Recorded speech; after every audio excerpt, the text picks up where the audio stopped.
dark they want me, and I'm gonna be there. Them city's calling, and I'm gonna be there.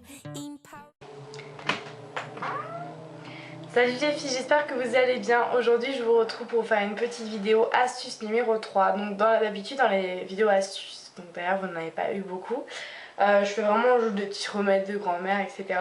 Mais là ça va plus être une vidéo conseil. Donc comme vous avez vu le titre, ça va être pour savoir comment éviter au maximum d'avoir de l'acné. Donc si cette vidéo vous intéresse, je vous laisse la regarder. Je tiens juste à préciser que ce que je dis, ce n'est pas des choses que j'invente, c'est des choses que je me suis renseignée dans des magazines, chez des professionnels, mon docteur, mon dermato, enfin voilà. Donc déjà il faut savoir pour celles qui ne le savent pas que l'acné vient avec la puberté généralement, le stress, les angoisses et vos hormones. Donc pour éviter vraiment au maximum d'empirer votre acné, je peux vous donner 6 petits conseils. Donc premièrement, il faudra éviter de vous gratter lorsque vous avez des boutons. Je sais que bon, c'est toujours ça démange, ça donne envie de toucher, titiller, mais il faut vraiment éviter, car plus vous grattez, plus il va y avoir des irritations et vous risquez de développer votre imperfection, votre bouton, autre part sur votre peau, parce qu'après vos doigts sont pas propres. Enfin voilà, faut vraiment éviter de toucher et de se gratter pour empirer la chose. Ensuite donc évitez également, ça va être une vidéo très glam, de vous percer vos boutons, parce que ça c'est le pire.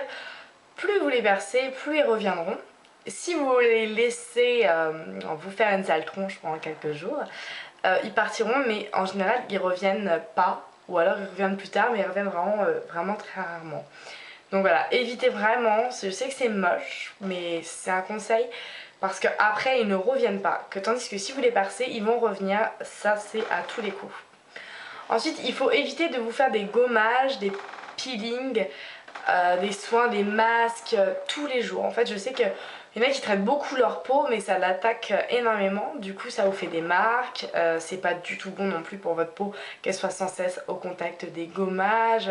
Enfin, faut laisser un peu votre peau tranquille. Vous avez des imperfections. C'est comme ça, je veux dire, on peut rien y faire. Bon, après, il n'y a pas de souci, il faut traiter sa peau. Mais il faut pas le faire tous les jours. Il faut vraiment essayer de faire ça 2 fois maximum dans la semaine. Voire 3, mais pas plus quoi.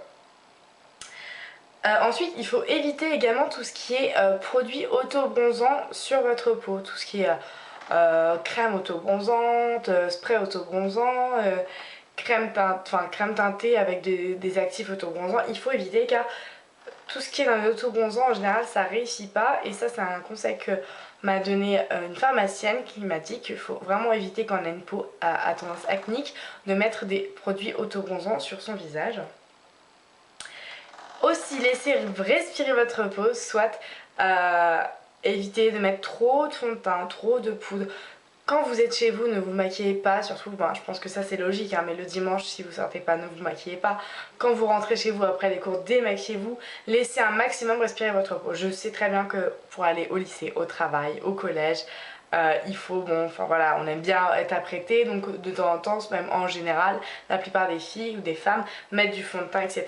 Mais il faut laisser respirer sa peau au maximum. Donc dès que vous rentrez chez vous, si vous avez rien de prévu, démaquillez-vous pour laisser votre peau respirer. Et ça, mine de rien, à long terme, ça va vraiment améliorer votre peau et permettre d'avoir de moins en moins d'imperfections. Ça va pas être flagrant, mais ça va déjà rendre votre peau plus pure et vous aurez moins de pores bouchés. Et enfin, si je peux vous donner un petit plus, on m'a dit qu'il était préférable pour les filles de traiter sa peau lorsque vous êtes en période de règles. Donc ouais, c'est super, un sujet de fille à fond. Mais en fait apparemment il est préférable de traiter sa peau lorsqu'on a ses règles. Ça doit être sûrement cause aux hormones ou je ne sais pas. Mais apparemment vraiment c'est la meilleure période pour traiter votre peau. Donc les filles, attention, faut noter.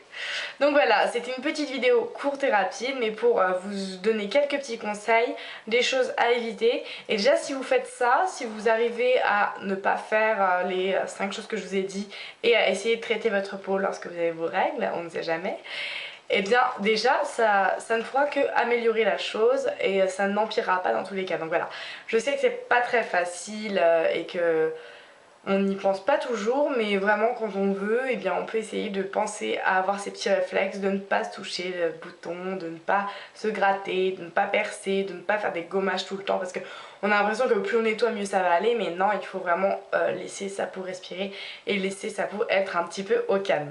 Voilà, j'espère que ces conseils vous auront aidé. Voilà, je vous fais de gros bisous, je vous dis à bientôt et puis n'hésitez pas à me poser des questions en commentaire et dans la barre d'infos vous retrouverez plus d'informations. Voilà, je vous fais des gros bisous et je vous dis à bientôt les filles.